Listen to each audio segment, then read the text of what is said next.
नोएडा में एक दर्दनाक हादसा हुआ और हादसे में एक सॉफ्टवेयर इंजीनियर की मौत हो गई। लेकिन इस मौत ने लापरवाही और प्रशासन की नाकामी और नकारेपन को उजागर कर दिया है। करीब 80 मिनट तक युवराज जान की भीख मांगता रहा। प्रशासन, पुलिस सब मौके पर मौजूद थे, लेकिन एक लाचार बाप के सामने बेटा गंदे नाले के पानी में समा गया और हमेशा हमेशा के लिए शांत हो गया। सोचिए, जब हर कोई उसकी आवाज सुनकर तमाशा देख रहा था, कोई बचाने के लिए आगे नहीं आ रहा था, तब वो आखिरी उम्मीद के तौर पर पिता से गुहार लगाया। कहा कि पापा मुझे बचा लो, मैं मरना नहीं चाहता। वो मोबाइल का टॉर्च जलाकर चिल्लाता रहा, पापा मुझे बचा लो, मेरी कार डूब रही है। सवाल है कि प्रशासन सब कुछ देखकर भी रेस्क्यू क्यों नहीं कर पाया? आखिर युवराज की चीख सुनकर भी तमाशा क्यों देखता रहा बेबस पिता? रेस्क्यू टीम से गुहार लगाता रहा और रेस्क्यू टीम ने पिता के सामने बेटे को मर जाने के लिए मजबूर कर दिया। अंदर शीशे लगे रह गए वो। तो ये अलग अलग तस्वीरें भी आपको दिखा रहे हैं। ये जरा तस्वीरें देखिए, इससे ये बेबसी समझी जा सकती है और प्रशासन और ये सिस्टम की इतनी बड़ी लापरवाही दिखाई दे रही है। पहली तस्वीर आप देखिए कि बेसमेंट में कैसे युवक डूब गया। रेस्क्यू ने वहां पर देखिए कि हाथ खड़े कर लिए, रेस्क्यू नहीं हो पाया और युवराज चिल्लाता रहा, अपनी जान की भीख मांगता रहा, लेकिन कोई कदम नहीं उठाया गया। तो इंजीनियर की मौत पर लापरवाही का आरोप, बड़ी खबर आपको बता दें, चश्मदीद ने लगाया है प्रशासन पर आरोप और इस मामले में सख्त एक्शन भी लिया गया है। तो इस पूरे मामले में अब तक एक्शन भी लिया गया है। आपको बता दें कि 2 बिल्डर पर केस भी दर्ज किया गया है। इंजीनियर की मौत पर लापरवाही का आरोप लगा है, चश्मदीद ने लगा है प्रशासन पर लापरवाही का आरोप। आपको तस्वीरें भी दिखा रहे थे कि कैसे रेस्क्यू नहीं हो पाया। प्रशासन ने कहा पानी ठंडा है, अंदर नहीं जाएंगे।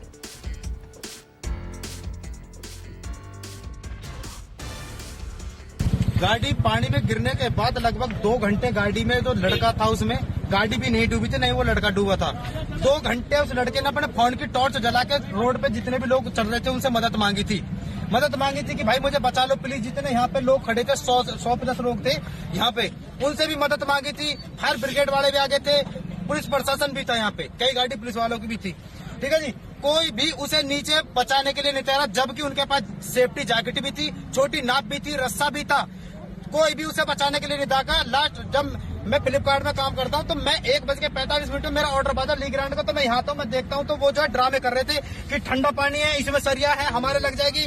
मैंने वो 2 मिनट देखे, मैं कहीं ड्रामा क्या कर रहे हैं। मैंने बोला तुम बाहर आओ, मैं जाता हूँ। मैंने अपने सारे कपड़े उतारे, कपड़े उतारने के बाद मैं अंदर जाके देखता हूँ, मैंने अपना रस्सा बांधा कमर में, मैं कम से कम 50 मीटर भीतर गया रस्सा बांध के। मैं देख के आया, ना तो वो लड़का था ना ही वो गाड़ी थी। फिर जितने भी यहाँ पे जो मतलब फायर ब्रिगेड वाले थे, जो प्रशासन था, जो भी है सरकारी महकमा, उसमें उनमें से कुछ लोग ये बोले थे भाई आप 10 मिनट पहले आ जाते तो वो लड़का बच जाता। मैं बोला मैं एक चीज बताओ, जिस चीज के लिए पर्सनली उस चीज के लिए जो भर्ती हुए हैं वो फेल हो गए और मुझे अग्गा जा रही थी, या मेरे पास किसी की कॉल आ रही थी, या मैं सरकारी महकमे से हूँ या मैं कोई अधिकारी, मैं एक नॉर्मल इंसान हूँ। फिर मैं 50 मीटर तक कम से कम 40 मिनट मैंने वो भाई ढूंढा पानी मेरा। तो आपको बता दें कि इंजीनियर की मौत मामले में एक्शन, इस वक्त की बड़ी खबर बता दें, पिता की शिकायत पर पुलिस ने मामला दर्ज किया है। मामले में एक जूनियर इंजीनियर को बर्खास्त किया गया है। वहीं 2 बिल्डर्स के खिलाफ भी केस दर्ज कर लिया गया है। लापरवाही को लेकर प्रशासन ने लोटस बिल्डर्स से भी रिपोर्ट मांगी है। तो देखिए, बिल्डर्स से भी रिपोर्ट मांगी गई है इस पूरे मामले को लेकर। मेरे बच्चे की जान खामखा चली गई, बिना कोई संसाधन उपयोग किए, सही समय पर उचित संसाधन उसको नहीं मिला सपोर्ट के लिए, उसका जीवन चला गया। उसने 2 घंटा संघर्ष किया जान बचाने के लिए खुद से। थोड़ा सा सपोर्ट मिलता तो वो बच सकता था। हम तो वहाँ प्रत्यक्षदर्शी थे, ऑन दी स्पॉट मैं वहाँ मौजूद था ना। बेटे ने ही फोन किया था कि मैं नाले में गिर गया हूँ, तो मैं वहाँ पहुँच गया था। धुंध थी, क्लियर विजिबिलिटी वहाँ नहीं नजर आ रही थी, तो मैंने बेटे को बोला कि तुम हो कहाँ, तो उसने एग्जैक्ट लोकेशन बताया अपना मोबाइल का टॉर्च ऑन करके। फिर वहाँ से एक हल्की रोशनी पता चली कि कहाँ पर है वो, दूर से था, काफी दूर चला गया था।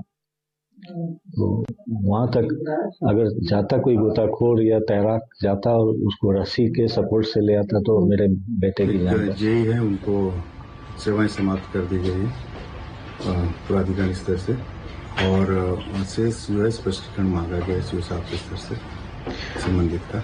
अभी प्राथमिक रूप से तो यही घटना पता चली है, उसकी शेष विस्तृत जांच की जा रही है। उसके बाद अभी कुछ चीजें आई, कुछ एप्लीकेशंस जो आए हैं, कल भी कुछ आए थे हम लोगों के पास, जिसमें लोगों ने मांग की है सिग्नल लाइट्स की और वहाँ पर और रोड लाइट्स की, तो हम लोग जांच करवा के वहाँ अगर आवश्यकता अनुसार लगवाएंगे। कुछ जानकारी मिली किस कारण एक्सीडेंट हुआ, क्या कुछ ये भी नहीं जांच का विषय है। और लोग भी इस पर रडार पर रहेंगे कार्रवाई में? सर ने स्पष्टीकरण मांगा है, बाकी नहीं, ये इसी की जांच चल रही है कि ये जो बिल्डर किसको आवंटित है और क्या करना था उनको, क्यों नहीं किया गया, सबकी जांच चल रही है। तो हमारे सहयोगी विमल कौशिक सीधे ग्रेटर नोएडा से लाइव जुड़ चुके हैं। विमल, अगर देखा जाए नोएडा, ग्रेटर नोएडा से ऐसे कई बार सिस्टम को उजागर करती हुई तस्वीरें आती है, लेकिन इस पूरे मामले को लेकर आप बताएं कि किस तरह से लापरवाही हुई, कैसे ये पूरा हादसा हुआ और अब तक इस मामले को लेकर क्या कुछ कार्रवाई हुई है।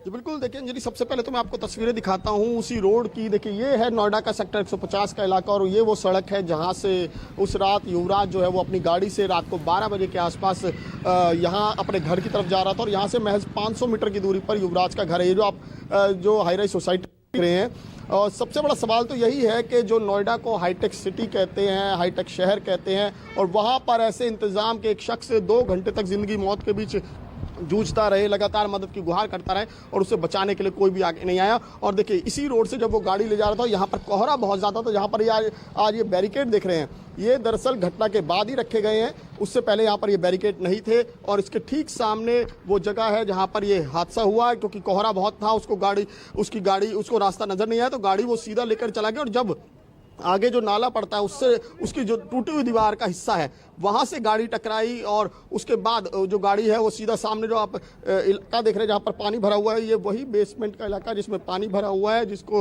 लेकर लगातार सवाल खड़े हो रहे हैं कि जिनकी जिम्मेदारी थी उन्होंने क्यों कोई एक्शन नहीं लिया, इस पर क्यों कोई कार्रवाई नहीं। और वो भी सवाल इसलिए भी उठने लाजमी है कि क्योंकि 15 दिन पहले भी यहाँ पर एक हादसा हो चुका है। लोगों का कहना है कि 15 दिन पहले यहाँ पर एक ट्रक था, वो ट्रक इस पानी में गिरा था, हालांकि समय रहते उस दौरान सबको निकाल लिया गया, दिन का समय था तो लिहाजा कोई बड़ा नुकसान नहीं हुआ, लेकिन उसके बावजूद प्रशासन नहीं चेता और एक और हादसे का इंतजार करता रहा।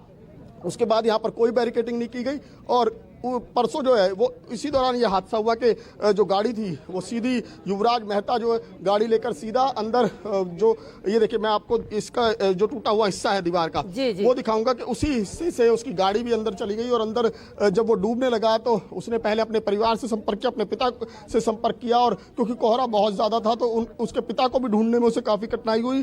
खुद मोबाइल की लाइट जलाकर वो लगातार संकेत देता रहा, लगातार बताता रहा। उसके पिता ने भी फायर ब्रिगेड हो, पुलिस हो, सबसे संपर्क किया। फायर ब्रिगेड की गाड़ी यहाँ पर पहुँच गई, पुलिस यहाँ पर पहुँच गई, लेकिन बावजूद इसके उसको बचाया नहीं जा सका। और इसको लेकर ही सबसे बड़े सवाल खड़े हो रहे हैं कि आखिर ऐसा क्या था, क्योंकि तमाम जो फायर ब्रिगेड के लोग यहाँ पर पहुँचे थे, जो SDRF के लोग यहाँ पर पहुँचे थे, उनके पास बोट भी थी, उनके पास लेडर्स भी थी, क्रेन भी थी, यानी कि चीजें हर थी, इक्विपमेंट सारे थे, लेकिन उसके बावजूद कोई भी इस पानी में उतरने को तैयार नहीं था। एक आई विटनेस हमारे साथ था मोनिंदर, जिसने बताया कि कैसे वो यहाँ पर 1:30 बजे के आसपास जब यहाँ पर पहुंचा तो देखा कि यहाँ पर लोग तमाशबीन बने हुए हैं, तमाम एजेंसियों के लोग यहाँ पर तमाशबीन बने हुए, फायर ब्रिगेड के लोग सिर्फ इंतजार कर रहे हैं, देख रहे हैं कि कैसे जाएं, कहाँ जाएं, जबकि उनके पास बोट भी थी, उनके पास लाइफ जैकेट्स भी थी, उनके पास तमाम इक्विपमेंट थे। और सबसे अहम बात कि उनको इस तरह के हालातों से निपटने के लिए, इस तरह के हालातों में रेस्क्यू ऑपरेशन करने के लिए बाकायदा ट्रेनिंग दी जाती है। उसके बावजूद विमल, जैसा कि आप बता रहे थे और हमने अपने दर्शकों को भी सुना, एक चश्मदीद जो कि फ्लिपकार्ट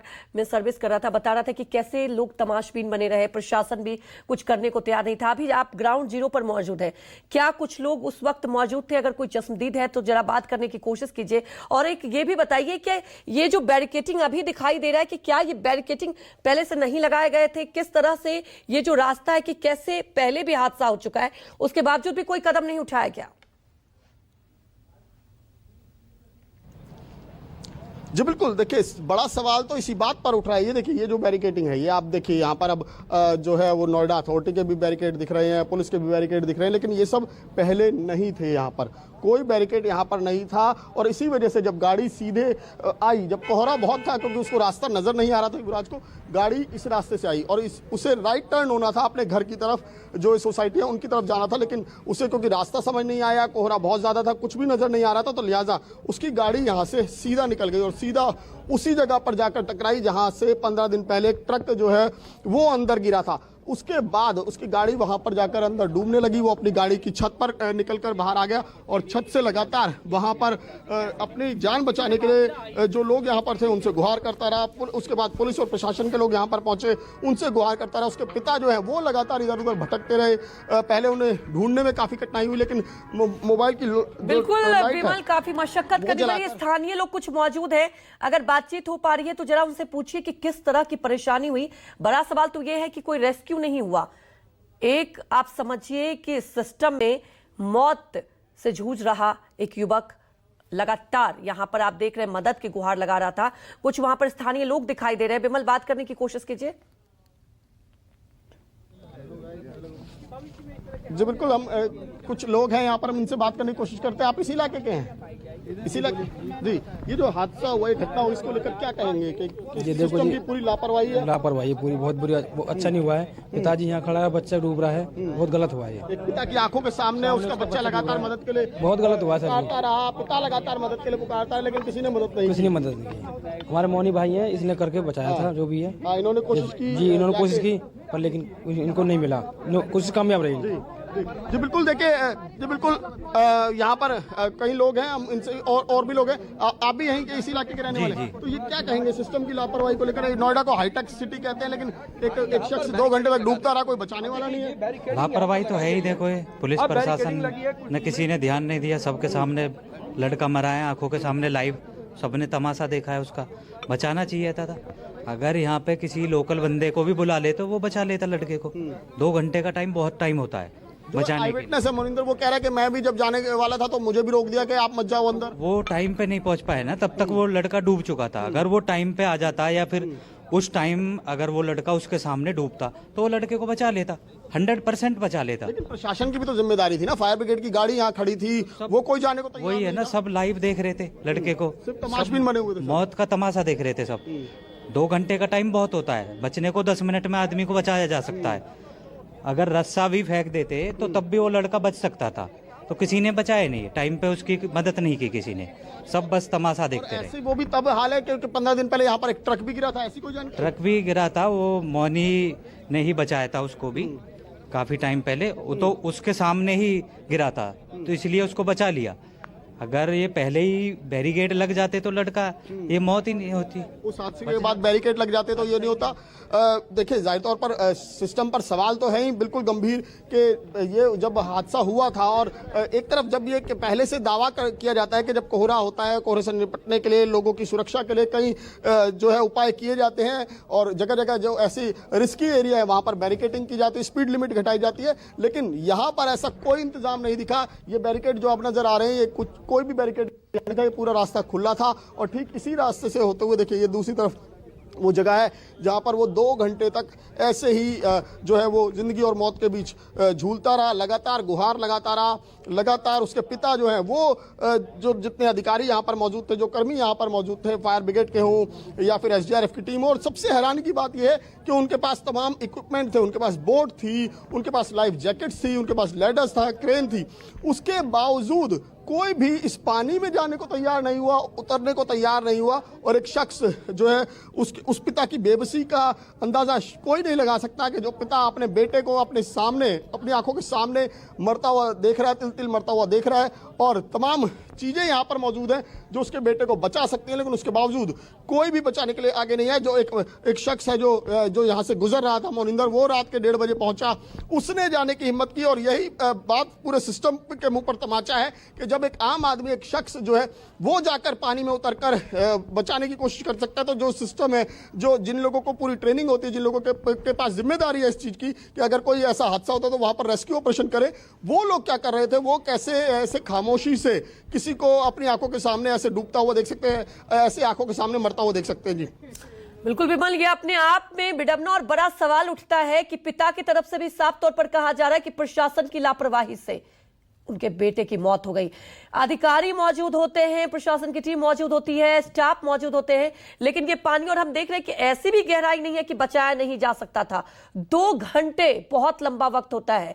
मौत से जूझ रहा था युवक, लेकिन कोई बचाने नहीं आया। मतलब ये समझ से ऊपर है। जानना ये चाहेंगे, जैसा कि यहाँ पे लोग बता रहे हैं कि स्थानीय लोगों को भी बुला लिया जाता तो ऐसा तो लग रहा है कि मौत का तमाशा देखा जा रहा था।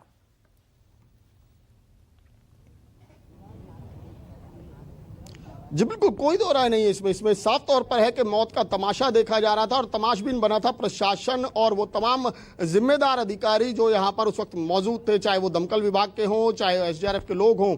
उन सभी पर भी कार्रवाई होनी चाहिए, क्योंकि एक शख्स जो है वो 2 घंटे तक इसी जगह पर पानी में लगातार डूब रहा है, तिल तिल देख रहा है, और उसके पिता बाहर सामने खड़े होकर अपने बेटे को लगातार देख रहे हैं। वहां से वो गुहार लगा रहा है, प्लीज मुझे बचा लो, इस तरह की आवाज लगा रहा है। उसके बावजूद जो यहाँ पर लोग थे उनका दिल नहीं पसीजा, उन्होंने कोई कोशिश नहीं की। बोट लेकर, ऐसी तस्वीरें भी सामने, ऐसी वीडियो भी सामने है कि वो बोट लेकर यहाँ पर बैठे हुए हैं, लेकिन नीचे उतरने की जहमत नहीं उठा रहे। अगर वो करते तो वो युवराज आज जिंदा होता। और सवाल इसी को लेकर खड़े हो रहे हैं। पुलिस ने महज एक्शन के नाम पर खाना पूर्ति कर दी। जो बिल्डर है उसके खिलाफ एफआईआर दर्ज हो गई, एक जेई को सस्पेंड कर दिया गया। लेकिन क्या ये कार्रवाई काफी है? खाना पूर्ति, विमल जरा ये बताएं, जिस बिल्डर के खिलाफ मामला दर्ज किया गया है वो दोनों कौन कौन से बिल्डर हैं, और जानना ये चाहेंगे जो पूरा इलाका है कब से चल रहा है, क्योंकि एक सिस्टम होता है और खास तौर पर जहां पर निर्माणाधीन काम होता है बैरिकेटिंग लगाना सबसे पहली प्राथमिकता होती है।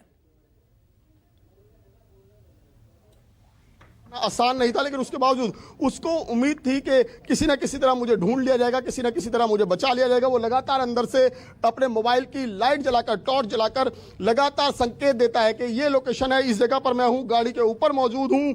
लेकिन उसके बावजूद यहां पर तमाम लोग मौजूद थे, उसके बावजूद लोग जो है वो उसको अनदेखा करते रहे, उसकी बातों को अनसुना करते रहे और सिर्फ इस विचार में लगे रहे कि कैसे जाएंगे अंदर, पानी ठंडा है, अंदर सांप होंगे, ये जंगली रास्ता है, ये देखिए किस तरह से झाड़ियां उगी हुई हैं, इसमें ना फंस जाए। तो सिर्फ इस तरह की बातें करते रहे। एक शख्स जो लगातार, उसको पता चल रहा है, क्योंकि वही शख्स जो युवराज था वही ये जानता था कि उसके पास कितना समय बचा है, कितना कम समय है, क्योंकि गाड़ी लगातार डूबती जा रही थी, गाड़ी लगातार नीचे बैठती जा रही थी पानी में, और वो किसी तरह कोशिश कर रहा था कि अपने आप को बचाए रखे। कभी गाड़ी की छत पर चढ़ रहा था और लाइट ऐसे ऐसे दिखाकर कभी हाथ हिला रहा था, लेकिन उसके बावजूद उसको तो उम्मीद थी कि कोई ना कोई बचा लेगा, क्योंकि उसके पिता भी आ गए थे। उसके पिता पहले 10-15 मिनट तक यहाँ पर घूमते रहे, उसे ढूंढते रहे कि कहाँ पर है, क्योंकि उसने अपने पिता को जो फोन किया था 12 बजे के आसपास, उसमें कहा था कि उसकी गाड़ी जो है वो नाले में गिर गई है और वो यहाँ पर फंस गया है। तो उसके बाद उसके पिता अपने घर से आए और यहाँ पर उन्होंने अपने बेटे को तलाशना शुरू किया, लेकिन वो भी लोकेशन ट्रेस नहीं कर पाया। तो उन्होंने फिर से अपने बेटे को फोन किया